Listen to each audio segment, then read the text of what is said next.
السلام علیکم ورحمۃ اللہ۔ عزیز ساتھیوں، امید ہے کہ آپ سب خیریت سے ہوں گے۔ آج کا جو ہمارا عنوان ہے، جو لیسن ہے، وہ ہے خمس آیات۔ تو آئیے شروع کرتے ہیں۔ بسم اللہ الرحمن الرحیم۔ خمس آیات، پانچ نشانیاں۔ آیتن کی جمع آیات بمعنی نشانی، اور آیات مؤنث ہونے کی وجہ سے خمس عدد مذکر لائے۔ آپ کو معلوم ہونا چاہیے، آپ نے جب تمیز کی بحث پڑھی ہوگی، 3 سے 9 تک کی جو تمیز ہوتی ہے وہ عدد کے برعکس ہے۔ اگر تمیز مؤنث ہے تو عدد مذکر، اور اگر تمیز مذکر ہے تو عدد مؤنث۔ یہاں پر تمیز مؤنث ہے، اس وجہ سے عدد کو مذکر لایا، اسی لیے خمس آیاتن کہا، خمسۃ آیاتن نہیں کہا۔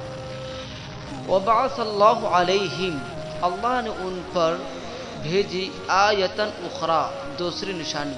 آیتن اخری کی معنی دوسری نشانی۔ ارسل علیہم الامطار، اللہ نے ان پر پانی کو برسایا۔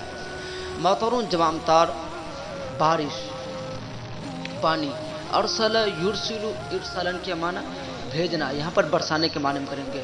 ارسل علیہم الامطار، اللہ نے ان پر بارش برسایا۔ ففاض النیل، تو دریا نیل امڈ پڑا۔ فاض یفیض، فیضن کے معنی بھرنا، امڑ جانا، دریا نیل امڈ پڑا۔ وامطرت السماء، وامطرت السماء، وامطرت امطر یمطر، امطارن کے معنی پانی برسانا، بارش برسانا۔ آسمان نے پانی برسایا اور برسایا اور برسایا اور برسایا، یعنی آسمان نے خوب پانی برسایا۔ یہ امطرت جو ہے یہ سب تاکید ہے۔ حتی غرقت الزروع والحقول، یہاں تک کہ کھیت کھلیان غرق ہو گئے۔ الزروع کے معنی کھیتی، اور الحقوق میں نے کھیت، دونوں کا ملا کر کے ترجمہ کریں گے، کھیت کھلیان۔ غرق یغرق، غرقن کے معنی غرق ہونا، یہاں تک کہ کھیت کھلیان غرق ہو گئے، یعنی پانی سے تباہ و برباد ہو گئے۔ وتلفت الحبوب والثمار، حبوب کے معنی اناج، غلہ، دانہ۔ الثمار کے معنی پھل، واحد ثمرون۔ اور تلیف یلتف، تلفن کے معنی ہلاک و برباد ہونا، اور اناج اور پھل ہلاک و برباد ہو گئے۔ وتلیفت الحبوب والثمار، غلہ، اناج اور پھل تباہ و برباد ہو گئے۔ وعاد المطر علیہم وبالا، اور بارش ان پر وبال بن کر لوٹی۔ عاد یعود، عودن کے معنی لوٹنا۔ عاد المطر، بارش لوٹی، علیہم ان پر، وبالن وبال جاں، بارش ان پر وبال جاں بن کر لوٹی۔ وبینما ہم یشکون، بینما اس درمیان، ابھی ترجمہ کر سکتے ہیں، یا اس درمیان، ابھی وہ، یا یہ کہ اس درمیان وہ پانی کی قلت کی شکایت کر رہے تھے۔ شکا یشکی شکان کے معنی، وہ شکون کے معنی شکایت کرنا۔ ابھی وہ پانی کی قلت کی شکایت کر رہے تھے۔ اذا ہم یشکون کثرت المياه، جبکہ وہ ابھی پانی کی کثرت کی شکایت کر رہے ہیں، پانی کی زیادتی کی شکایت کر رہے ہیں۔ ماؤن جمع میاہن، پانی، ابھی وہ کثرت پانی کی شکایت کر رہے ہیں۔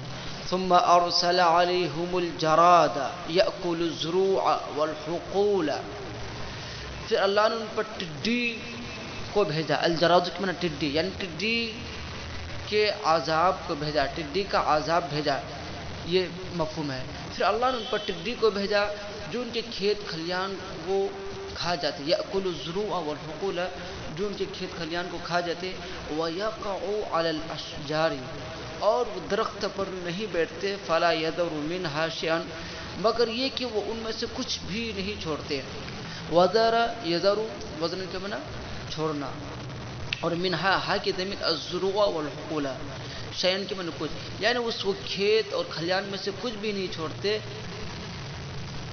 وہ یقع علی الاشجار، اور درخت پر واقع ہوتے، یعنی کھیت اور کھلیان میں جب تک ہر چیز کو صفاچٹ نہیں کر دیتے، کھا نہیں لیتے، تب تک درخت پر واقع نہیں ہوتے، یہ مفہوم ہے۔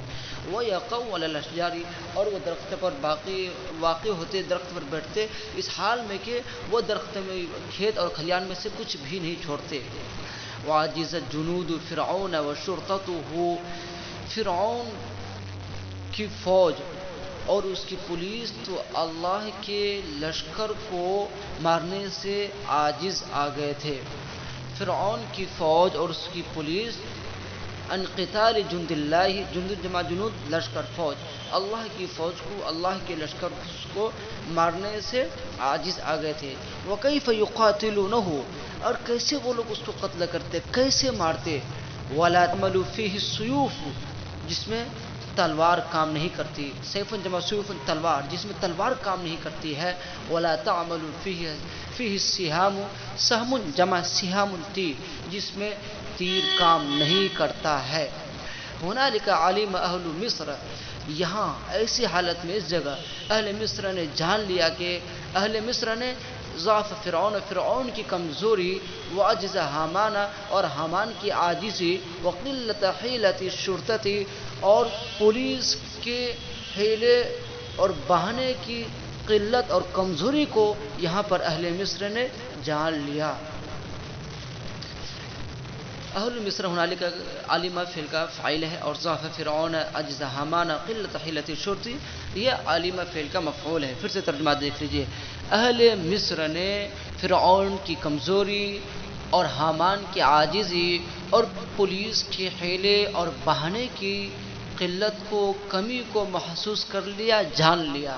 وَلَكِنَّهُمْ لَمْ يَعْتَبِرُوا، لیکن پھر بھی وہ عبرت حاصل نہیں کیے، یہ معنی ہوگا، ٹھیک ہے، لیکن وہ عبرت نہیں پائے، یعنی پھر بھی وہ عبرت حاصل نہیں کیے۔ وَلَكِنَّهُمْ لَمْ يَتَنَبَّهُوا، لیکن پھر بھی وہ متنبہ نہیں ہوئے۔ تنبہ، یتنبہ، تنبہ متنبہ ہونا، آگاہ ہونا، واقف ہونا، ہدایت پانا۔ وَلَكِنَّهُمْ لَمْ يَعْتَبِرُوا، لیکن وہ عبرت نہیں پائے۔ وَلَكِنَّهُمْ لَمْ يَتَنَبَّهُوا، لیکن وہ متنبہ نہیں ہوئے، یعنی پھر بھی وہ عبرت نہیں حاصل کیے، پھر بھی وہ آگاہ نہیں ہوئے، متنبہ نہیں ہوئے۔ فَبَعَثَ اللَّهُ عَلَيْهِمْ جُنْدًا أُخْرَىٰ، اللہ نے ان پر دوسری فوج کو بھیجا۔ ذَلِكَ هُوَ الْقُمَّلُ، اور تو وہ فوج کون سی تھی؟ وہ جوئی کا ایک لشکر تھا۔ قمل من جوئی، وتسلط علیہم القمل، اور جوئی ان پر مسلط ہو گئی۔ فالعیاذ باللہ، پس اللہ کی پناہ۔ القمل فی الفراش، جوئی بستر میں، والقمل فی الثیاب، جوئی کپڑے میں، والقمل فی الرأس، جوئی سر میں، والقمل فی الشعر، جوئی بال میں۔ فطار نومهم، تو ان کی نیند اڑ گئی۔ طار یطور، اڑنا، یہاں پر نیند مراد ہے، اس کی نیند اڑ گئی۔ وباتوا یقصعون، بات یبیت بیتن کی معنی رات گزرنا، اور یہ فعل ناقصہ میں سے ہے۔ قصع یقصع، قصن کی معنی ناخن سے مارنا، جوئی کو مارنا، ناخن سے مارنا۔ وباتوا یقصعون القمل، اور وہ جوئی کو ناخن سے مارتے ہوئے رات گزارتے۔ وَيَسُبُّونَهُ، اور اس پر لعن طعن کرتے۔ سب یسب، سبن کی معنی گالی دینا، لعن طعن کرنا، اس کو گالی دیتے، یعنی اس پر لعن طعن کرتے، ملامت کرتے۔ حتی یصبحوا، یہاں تک کہ وہ لوگ صبح کر لیتے، یعنی اس حالت میں وہ لوگ صبح کرتے۔ وَكَيْفَ يُقَاتِلُونَهُ، اور کیسے وہ لوگ اس کو مارتے، اس کو قتل کرتے۔ وَالْقُمَّلُ، اور جوئی، لَا تَعْمَلُ فِيهِ السُّيُوفُ، اور جوئی تو ایسی چیز ہے جسے تلواریں کام نہیں کرتی ہیں۔ وَلَا تَعْمَلُ فِيهِ السِّهَامُ، جس میں تیر کام نہیں کرتے ہیں۔ وَلَا يُنْجِنُهُمْ فِي ذَلِكَ جُنُودُهُمْ وَشُرْطَتُهُمْ، جنودہم تو ان کا لشکر، ان کی فوج، وشرطتہم، اور ان کی پولیس نے ان کو اس سے نہیں بچایا، یا یہ کہ اس سلسلے میں ان کی مدد نہیں کی۔ وَلَا يُنْجِدُهُمْ، اور ان کی مدد نہیں کی کس نے؟ جنودہم، ان کے لشکر نے، وشرطتہم، ان کی پولیس نے، فی ذالک، اس سلسلے میں یا اس معاملے میں۔ ثم بعث اللہ علیہم الضفادع، پھر اللہ نے ان پر مینڈک کو بھیجا۔ الضفادع مینڈک۔ ففی الطعام ضفادع، کھانے میں مینڈک۔ وفی الشراب ضفادع، پانی میں مینڈک۔ وبین ملابسہم، ان کے کپڑے میں مینڈک۔ وبین ملابسہم ضفادع، ان کے کپڑے کے درمیان، یعنی ان کے کپڑے میں مینڈک۔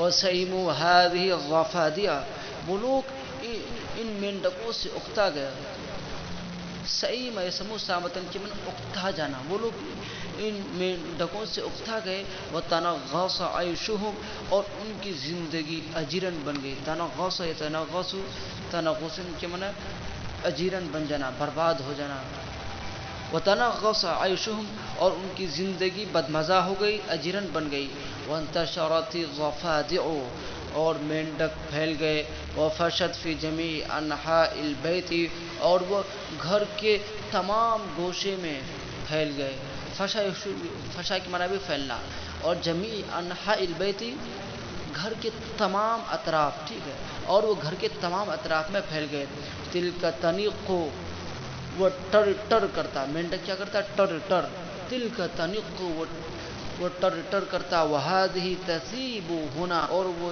یہاں اچھلتا، وتلک تقفز اور وہاں کودتا، ثاب یسیب سیبن کے من اچھلنا، اور قفز یقفز قفز میں کودنا، یعنی دونوں مترادف لفظ ہیں، معنی ایک ہی ہے، یعنی اچھل کود کرنا، وہذہ تسیب ہونا وتلک تقفز ہونا کا، اور وہ یہاں اچھلتا اور وہاں کودتا، ولا یقتلون واحدۃ اور وہ لوگ کسی ایک کو نہیں مارتا، الا وتأتی عشر مگر یہ کہ وہ 10 آ جاتے، ولا یخرجون واحدۃ اور وہ لوگ کسی ایک مینڈک کو نہیں نکالتے، الا وتظہر خمس مگر یہ کہ 5 ظاہر ہو جاتا، کأنہا تولد فی البیت گویا کہ وہ گھر میں پیدا ہو رہے ہوں، عجزت الحراس وعجزت الشرطۃ عن الضفادع، حراس کے معنی حارس جمع حراس نگراں، عجزت الحراس اور نگراں اور پولیس تو مینڈک سے عاجز آ گئے، وبعث اللہ علیہم آیۃ خامسۃ اللہ نے ان پر 5ویں نشانی بھیجی، ذالک هو الدم اور وہ کون سی نشانی تھی، وہ کون سا عذاب تھا، وہ خون کی نشانی تھی، وہ خون کا عذاب تھا، فسال الرعاف من انافہم، فسال الرعاف من انافہم، فسال الرعاف من انافہم تو ان کے ناکوں سے خون بہنے لگے، یعنی ان کی نکسیر پھٹ گئی، نکسیر پھٹنے کہتے ہیں ناک سے خون بہنے کو، ناک سے خون جانے کو، فسال الرعاف من انافہم تو ان کے ناک سے خون بہنے لگے، اسے کہتے ہیں نکسیر پھٹنا، وضعفوا وہ لوگ کمزور ہو گئے، وتعبوا جدا اور وہ لوگ بہت تھک گئے، وعجز الاطباء عن العلاج ڈاکٹر تو علاج سے عاجز آ گئے، ولم ينفعهم دواء اور کوئی دوا ان کو نفع نہیں پہنچایا، وکلما رأوا آیة اور جب وہ کسی نشانی کو دیکھتے، قالوا لموسیٰ تو موسیٰ سے کہتے، ادعو لنا ربک اب ہمارے لیے اپنے رب سے دعا کیجئے کہ ان یکشف عنا البلاء وہ ہم سے مصیبت کو پریشانی کو دور کر دے، کشف یکشف کشفن کے معنی ہٹانا دور کرنا، ونتوب اور ہم توبہ کرتے ہیں، ونؤمن اور ہم ایمان لاتے ہیں، ونرسل معک بنی اسرائیل اور ہم بنی اسرائیل کو آپ کے ساتھ بھیج دیں گے، نتوب نؤمن نرسل فعل منصوب کیوں ہے، اس لیے کہ اس کا عطف فعل یکشف پر ہو رہا ہے، اور فعل منصوب کیوں ہے الناصبہ کی وجہ سے، جب ان کا عطف اس پر ہوگا تو پھر جو اعراب معطوف علیہ کا ہوگا وہی معطوف کا بھی ہوگا، فلما کشف اللہ عنہم البلاء جب اللہ نے ان سے مصیبتوں کو ختم کر دیا، نکثوا عہدہم تو پھر وہ لوگوں نے عہد شکنی کی، نکث ینکث نکثن کے معنی عہد توڑنا، تو لوگوں نے اپنے عہد کو توڑ دیا، یعنی عہد شکنی کی، فارسلنا علیہم الطوفان والجراد والقمل ہم نے ان پر طوفان، ٹڈی، جوئی یا یہ کہ جو بھی بول سکتے ہیں، جوئی، مینڈک اور خون کو بھیجا، آیات مفصلات جو واضح نشانیاں تھیں، فاستکبروا تو انہوں نے تکبر کرتے ہوئے اعراض کیا، وکانوا قوما مجرمین اور وہ مجرم قوم تھی۔ اس سبق مکمل ہو گیا، سبق تو دشوار ہے لیکن ہم نے ان کے آپ کے لیے بالکل آسان کر دیا ہے، بالکل آسان زبان میں ترجمہ کرایا ہے تاکہ آپ کے ترجمہ کرنا اور سمجھنا بالکل آسان ہو۔ جو چیز سمجھ میں آئے ضرور کمنٹ کر کے پوچھ لیجئے۔ السلام علیکم۔